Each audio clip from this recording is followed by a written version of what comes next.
Only you and I picked it up.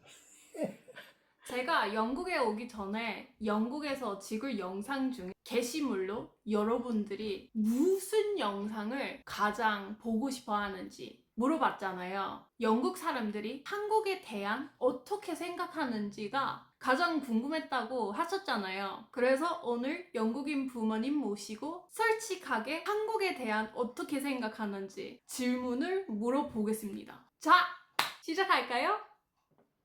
So, I've brought you here today to ask you a few questions about your opinions on Korea and me learning Korean and whatnot. Do you want to introduce yourself first? Hello, I'm Linda. I'm Lauren's mum. And I'm Alan, Lauren's dad. I should hope you are. You're on my birth certificate. Yeah. We'll get to the questions then. So, when I was around 13, I told you I wanted to learn Korean. Hand on heart, what did you actually think? And did you think it was just a passing phase, or did you realise early on that I was serious? Well, I thought it was a passing phase because everything that you used to do, I'd buy you the kit or the uniform or whatever you wanted to do, the ballet kit, and you'd pack it up as soon as I bought it. So I thought it might be another passing phase, but it turned out not to be. I thought the same, but I thought, well, I can't say nothing to her because there was nobody worse than me starting stuff and packing up. Like when I was in the Sea Scouts, I got my mum to buy me a sailor's hat, a jumper, a pair of trousers and socks, and I packed it up after about a year. So you thought you couldn't say anything because you'd be a hypocrite? Yeah, and I know she paid a lot of money for it, and the money wasn't around then. And at least you lasted a year in the Sea Scouts. Lauren used to last about a week after I bought her the uniform. I'm just saying a year, it might not have been that long. Back then, when I started learning Korean, Korea wasn't really mainstream at all in the UK, was it? No, it was mainly that people were learning Mandarin and probably French, German, Spanish, Italian, and those kind of European languages. Yeah. So since it wasn't mainstream like it is today, through bands like BTS and dramas such as Squid Game, what did your friends or family think when you told them your daughter was learning Korean? A lot of them thought good for her, but others thought, well, what's she learning Korean? I thought, why Korean? I know you like K-pop though, and Yeah. because it was just coming out in the UK then, wasn't it? It wasn't even coming out. A friend at school, you know, Introduced you to it, yeah. because I think she'd heard about K-pop and Korean dramas from one of her cousins. Yeah. She got addicted, and then because I was a friend, she showed me as well, and the addiction kind of You became circulated. interested then, didn't you? Yeah, and it wasn't until, say, high school that Gangnam Style by Psy came out, and then everyone And started. then there was Big Bang, wasn't there? And No, BTS. BTS? Big Bang, I don't think got that popular in the UK, but you liked them, didn't you? I liked them, yeah. I can remember, yeah. They were the band I liked the most growing up, yeah. But after Psy's Gangnam Style, then people started learning about BTS and different things, and I think that's how it circulated K-pop, in the UK. K-pop revolution Oh, after I that, was, wasn't it? Yeah. I was surprised how many kids knew about Korean. Young kids knew about Korean music and that. These days. Then when you was, I thought she was a bit odd with going for Korean, and I thought now there's a lot of kids that's into it. When I first learnt though, there wasn't really. There was, in my high school, before Gangnam Style came out, I was weird for learning Korean because no one knew about Korean music or dramas. Some people didn't even know where Korea was on a map. No. Well, let me put this to you. Why did you go for Korean? Because my friend in high school showed me Korean music and dramas. And as I was listening to things, I had to rely on what then, because it wasn't as mainstream, what they had with English subtitles on. And I thought, I want to understand everything without the subtitles, so I've not got to rely on something. Yeah. And that's how it kind of went on for me. Yeah. And why I said to you I wanted to learn Korean. Do you remember any specific moments from when I was a teenager practicing Korean around the house that drove you nuts? Be honest. You got a record on at the time, and it was all it kept saying, "Tell me, Sarangi, I love you," or something like that. And even I picked it up. It was from a drama, I think. Was it? I think it was Heartstrings. Was it yeah. Heartstrings? And you kept playing it on your iPhone over and over again. I thought it was going to be like your guitar lesson, where I used to say to you, "Am you going to learn that guitar?" And she said, "Yeah, I'm going upstairs To now." practice. And then it went blank, and then that was it. Well, you did about 2 chords and that was your practice for the day. Yeah. Yeah, things I used to give up quite a lot. You did. But I think horse riding and then after that Korean were the only things I really stuck You at. did study. I gave it up to learn Korean. Expensive hobby though. It's not actually that expensive in the UK if you compare it to other countries. In Isn't other it? countries it's like a luxurious sport. Because you had to buy all the gear though, didn't you? The gear was expensive, but saddle- the lessons saddle and here... attack were really expensive. Yeah, the lessons here weren't expensive. The gear, like the rib protection, helmets and whatnot, expensive, but the lessons not so much compared to other countries anyway. But still, I gave up horse riding to learn Korean, if you You remember. did, yeah. Because you gave me an ultimatum, didn't you? You gave you a choice, yeah. Yeah, she said And it clashed as well with your horse riding. because they were both on a Saturday. Yeah. You said to me though, you can only pick one because of the cost and also because of it was both on a Saturday. Yeah. Do you want to carry on with horse riding or do you want to learn Korean? And I said Korean. That's when we knew that you were Serious. keen.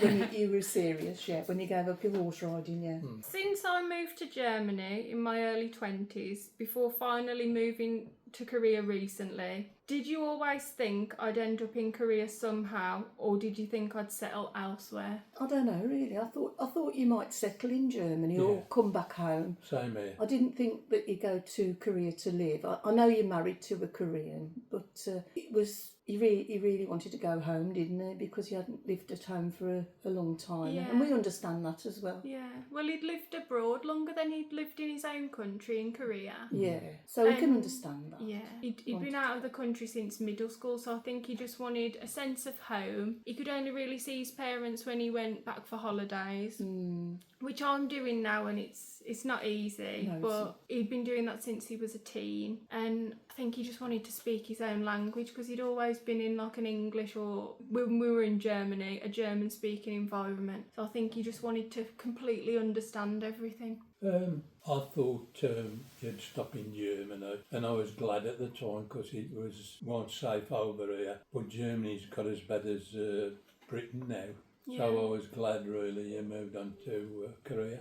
Yeah. Seems a safer country. Yeah. So I'm Yeah. pleased in that way. I'm sad in one way because Yeah. I miss you. Yeah. But in another way, I know you're probably safer in Korea than you Yeah. are in the UK at the Yeah. moment. It's becoming a bit unsafe, I think. You know, with Well, it's thefts. very yeah. If you save up to buy anything, like a new car, and you put it on your driveway, it could be gone the next day Yeah. Yeah. and broken into bits or shipped abroad. Yeah. Yeah. There's a lot of car theft in the UK. If you're out in the street and you've got your mobile phone in your hand, you could have it snatched by somebody on a bike. You're knifed. Lots of It's, knife They're crime. threatened with knives as well. Yeah. So it's not like that every day, but certain parts of the UK are too dangerous Completely down. to go I mean, into. when we spoke about it, when we were debating whether to come here or to move to Korea after we decided to leave Germany, I did ask you and you said, oh, it'd be nice because we'd be closer, but I'd be worried about your futures, didn't you? Well, yeah. I also thought that you'd got a better chance of getting a better job in Germany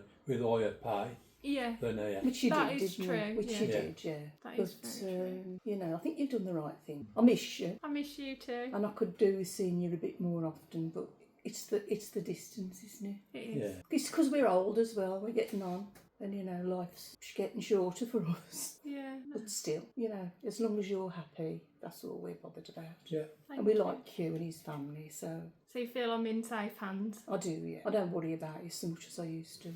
No, not over there. No, I don't. I know there's tensions in most countries, but Yeah. I think you're a lot safer Yeah. in Korea.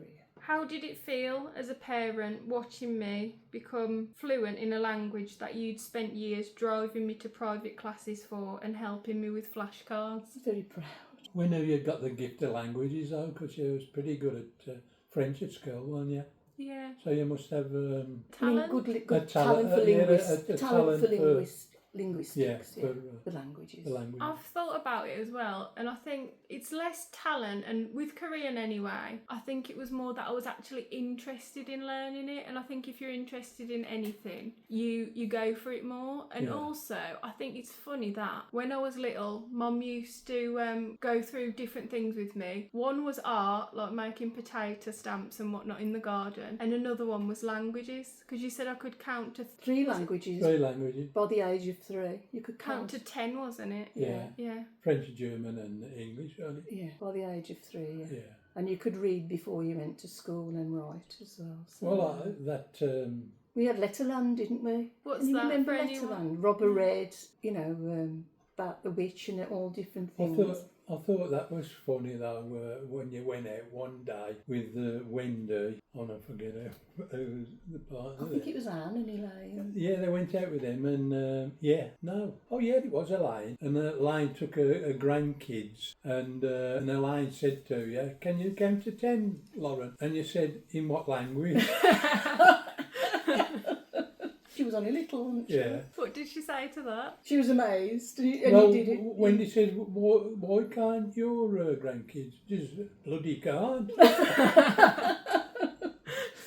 So we did take an interest in teaching you things ourselves before you went to school. And I think that rubbed off because, as I said, you used to go through languages with me and art, and I ended up working as a graphic designer and speaking Korean Yeah. and learning German as well when we went to Germany. So, if you fall behind in some things, you've always got a talent for something else, haven't you? Yeah. And I think if you push your kids to be perfect in everything, it doesn't really do them as much justice, unlike what you did with me when you said if you're not bothered about something, don't do it and just do what you want to do, kind of thing. Yeah. Because I don't think you really pressured me We to didn't study push or you. do anything growing up, and it was more You would struggle with your math for Yeah. a while, so we got you some private tuition Yeah.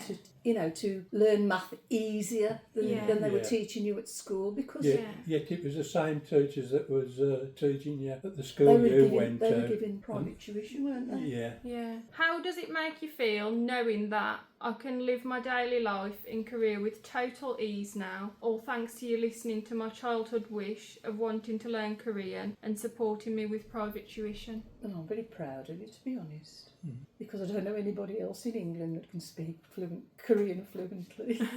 No, we certainly don't know anybody. do we? No. You were saying in the car the other day as well, weren't you, that you're amazed how fluent I've got? Yeah, you seem to speak it with ease anyway. I just know a few basic words, Yeah, but but I'm just amazed. You're not actually speaking to real people, are you? No, but I think when you're actually with the native speaking Yeah. Koreans, you learn more as well, Yeah, of don't you? course you do. And you Yeah. put it into context. And if you make a mistake as well, people will tell you, oh, you can use this instead of this, or what you've done wrong, kind of thing, and Yeah. how to correct it. Yeah. And so you're not just looking at a textbook and not knowing when you make mistakes. I think that's important too. And plus, when you're in the country, you can pick up the slang, Yeah.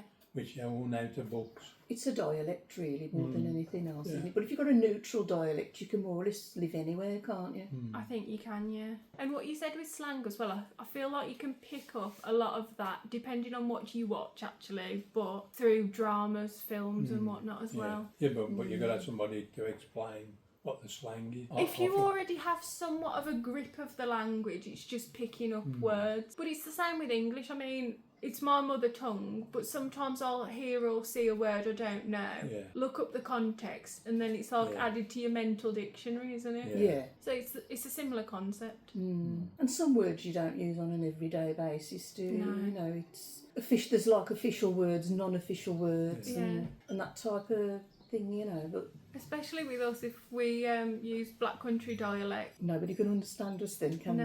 they? That's why I It's like a tend to secret tone mine. language. I tend to tone it down a bit. Yeah. Dad can't, he only uses dialect. But if you're speaking to someone outside of the area, say if we speak to someone from Birmingham or even further out, or someone from a different country, my accent and the words I use just like automatically neutralise, like I'm on autopilot. Is that the same with you? Sometimes, yeah. If I know people can't understand when I'm if I'm speaking Black Country, Yeah. yo, thee, thy, it's an old English dialect. I think it is probably the oldest one in the UK, and that people can't understand you.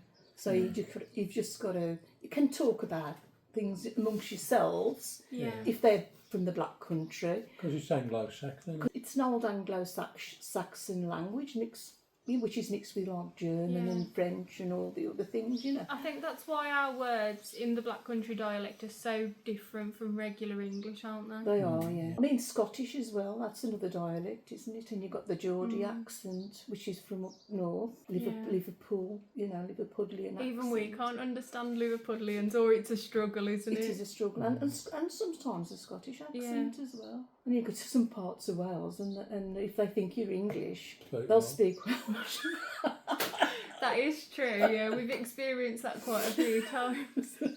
You've gone from watching me struggle with basic Korean vocabulary as a teen to seeing me pretty much fluent, married to a Korean man, and now living in South Korea. Does it feel surreal to see how that childhood decision shaped my adult life? It does really, yeah. I never thought you'd end up living in Korea. You didn't? No. I know most of you, if you went out with a boy at college, he was usually Korean as well, wasn't he? So We wasn't It must have through been picking people because they were Korean, it just... you must have been attracted to some certain people, hadn't you? Yeah, okay. Or does that sound bad? No, it doesn't sound bad. It wasn't like... I think it was just where I was. You just meet people and go out with them. It wasn't deliberately because they were Korean that I was going out with them. And I think because you spoke the Korean language, you tended to associate more with Korean people, didn't you? There's that, and also when you start eating Korean food, you get a taste Taste for it. And so I think it's just easier after a while dating Koreans because you get used to speaking the language, you get used to the food, and it's just like similarity. It's a natural thing, really. Yeah. Because I know you had a lot of offers from boys over here, but you weren't interested, were you? Yeah, but I think sometimes it was just, like intellectual differences. Some people from school asked me out, but I was interested more, like academically in languages and different things, and they were just not interested in anything academical. So when you had a conversation with them, you could tell the intellectual differences. Yeah. I don't know if that's really bad to say. It's but... not big, but still. You ain't bad to say if it's the truth. Yeah, but you want what you want, don't you, really? I mean, I like to have an academic conversation with people. Sometimes I like to mess around and some banter and whatnot, but at the end of the day, I like to have a serious conversation. Yeah. And you can't get that with some people, so I think I that know. was the I issue. know. What did you honestly think when you first met your Korean son-in-law, and were you worried about any cultural or language barriers between our families? They do, so you've got to chew them really well. So you choose.